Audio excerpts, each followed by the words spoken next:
In this video, we're going to cover exporting in Flxpoint.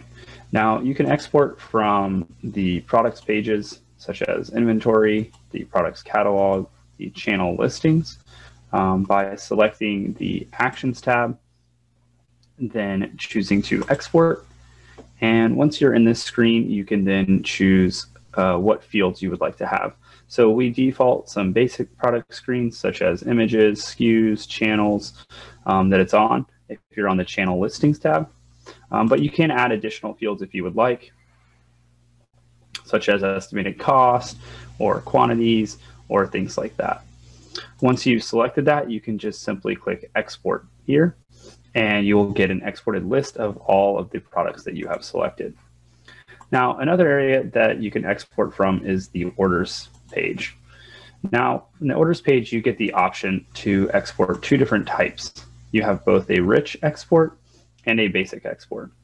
A basic export is what we just saw on our products or inventory pages, where you can choose the fields that you would like.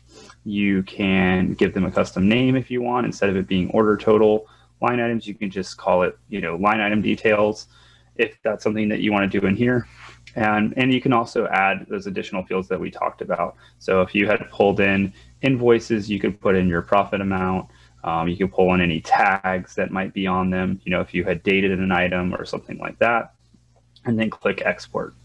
The other option is the rich export option, which a rich export basically gives you all of the data that is available on an order. So when we open up a rich export, we'll see that we have all of the statuses, all the orders that I have placed, the SKU details, price, weight, acknowledged status, ship statuses. So this is really your extreme deep dive if you're looking to kind of export anything for an order and better understand what was going on with it. But those are the two kinds of exports that you can do in Flxpoint. So thank you for watching.